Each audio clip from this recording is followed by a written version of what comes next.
Whew. Okay. I think happy and relieved, probably all mixed in. You know, I'm proud of our team, our coaches. You know, it was another tough game. All of our games, every one of them, gone into the fourth quarter to be decided. But you know, I think it's a good sign of mental toughness that we find a way to finish it out and win the game. So. You know, it's like I said last week, you never know the path these games are going to take, and this obviously was close to the vest. Utah, one of the most physical defenses that we've seen for 2 years now. I mean, it was hard, you know, for us. They are a physical football team, so, you know, I think that it was good just to win. It was hard, and probably turnovers for sure were the difference in the game. What was that being said about the defensive performance of your offensive line and Isaac Jamal? I thought, you know, that for the most part we did a pretty good job. We got a couple of hurries, but I don't know that they got any sacks, and you know, we were kind of our own worst enemy getting started. You know, we just didn't convert a couple third downs, so we got no rhythm going in the game at all. And you give them some credit for that too, but and they had a good mixture of the things that they were doing against us, along with being physical. But I think that probably, you know, I think overall our guys did a pretty good job of fighting up front. Mike, you haven't been shy about going forward on fourth. You know, the way that game was, I thought that, you know, we hadn't been spectacular on third down, and anything that would give them field position like that would have not been a smart thing to do. The one thing, since we weren't moving the ball very well, the one thing I wasn't going to do is put our defense on a short field. Defense has put lights out at home, offense has put lights out on the road. You know, do you think there's anything to that? I mean, no, I don't know. You know, I think this team has found a way to pick each other up, and that's fine, I guess. It'd be nice to put it all together one time here real soon.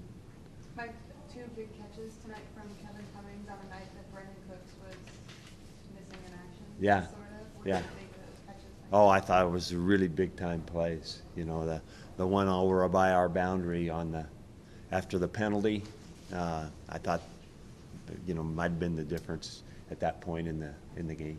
Like being undefeated almost seems like being bowl eligible as an afterthought, but is that still a big deal? Oh yeah, it's absolutely. It's our first goal, Gary, is to reach bowl eligibility, and you want to do it as fast as you can, and then you want to go to the best bowl that you can.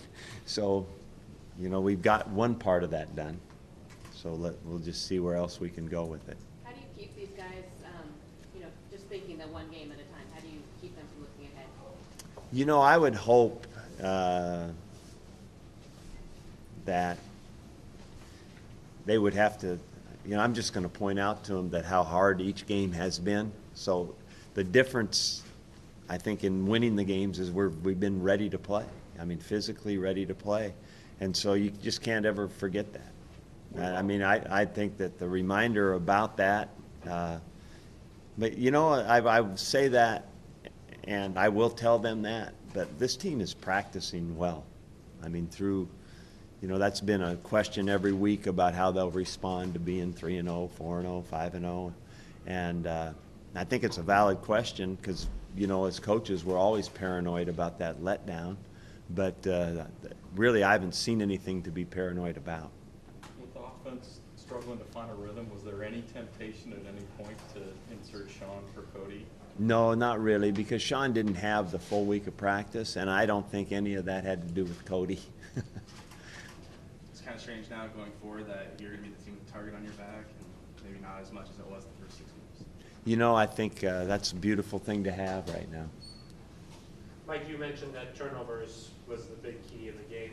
What's the key to creating all those turnovers? I mean, it seems like each week the defense is just coming up with stuff. Yeah, I think that, you know, obviously the pass rush pressure was the one that caused the one turnover, and then good coverage on the next one. And we had a good third down situation.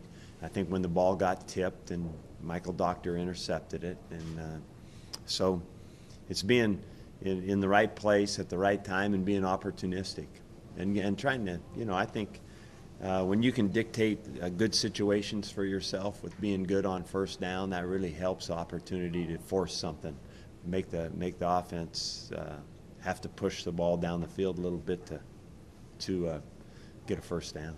Coaching the defense, it has that look about them when you step on the field, like they can come up with those opportunistic plays, momentum-changing plays. Are you starting to get those emotions as the coaching staff as well? Like, I think we can get this one back. Well, I think that we as a coaching staff, try to help our players get into the best position they can be in, and so, and then the players hopefully climb that hill of preparation during the week and then can come out and play with that confidence, and so, I think a whole football team, coaching staff, players included, kind of feel that energy when things are going well. Mike, are you concerned at all that you guys are playing down to your opponent's level? I mean, do you feel like you should have blown some teams out by now? I don't know. I haven't thought that at all, because I thought all these teams are pretty good. I think we have probably played, Lindsay, the top 10 toughest schedule in the country to this point. So I haven't. That's why I don't think I've thought that. I thought every one of these teams are pretty darn good. Coach, how much of an impact did having the Rogers brothers here for homecoming have on the win? It had a great impact on me to see them, and I think it's really neat that they would spend their bye week doing that. And we had a lot of other guys. Lance Mitchell was here today. Roy Schuning was here today, and Evanson Bernard was here today. So we got a lot of our alums back, and it's really neat to have them back. With the course of the schedule, you're kind of about midway through this stretch without a bye. How do you think the team's just responding overall to week after week after week, knowing they're not going to have a break anytime soon? Well, I think that I think up to this point they've done real well with it, and there's really nothing we can do about it. And so I think it becomes kind of a mental thing, probably, that this is the flow of what we have to do every week to get ready for the next game. Mike, what you've seen from Sean so far, does it seem like he'll be ready to go the next week? Everything that I've seen indicates that, yeah. What do you think of Cody's performance? I mean, obviously the variables, the physical, defensive front, it started raining.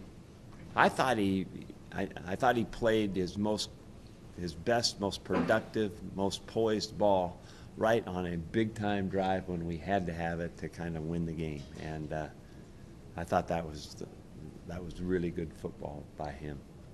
Mike, do you have any concerns that he's going to feel, pushed to the side when Sean does come back? I mean, Sean is the starter, but Cody has played well. Is it a difficult situation? Oh, it is difficult. There's no doubt about it. It's good and it's difficult, and that's, that we'll kind of cross that bridge later on. Not tonight, not tomorrow, probably.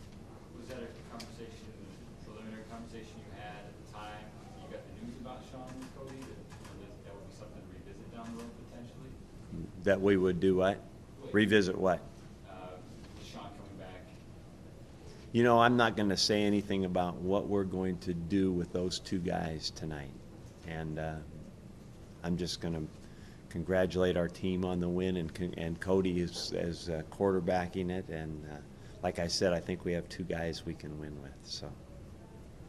Mike, last year there were a lot of fans calling for Banker's head, but right now with the performances the defense has given consistently, there are some people who wonder if he's, should be a candidate for coordinator of the year. Do you think that? I've always thought that.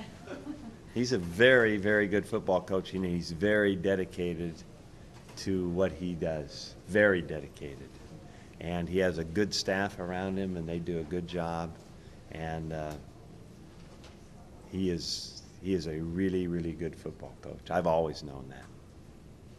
Hey, Mike, next week, Washington, they kind of had an up and down season, beat Stanford, but they got shellacked in Tucson tonight. Just the challenge that they presented, just in general, in your mind? I think Washington is there. It's always, with the way we're going in the Pac-12 right now, to me, I just say it's going to be another tough Pac-12 game. And I don't know, I haven't studied them yet, so I can't say, but it looks to me from afar, just a general statement that they're much improved on defense, and I really think they've got some great weapons offensively, including their quarterback and the big receiver, and that new young running back is a good player. I've just seen bits and pieces of them to know that. That's all I know about them right now. Mike, Marcus Wheaton was in here and said that he thinks the sky's the limit, and maybe even the national championship is a conversation that you guys will be part of if you keep this up. Is that something that you try to steer them away from that talk, or you like that they have big goals? Oh, I think it's good to have goals. I think it's good to focus on the next game. Anything else, Coach? All right. Go home and go to bed. It's definitely working right here.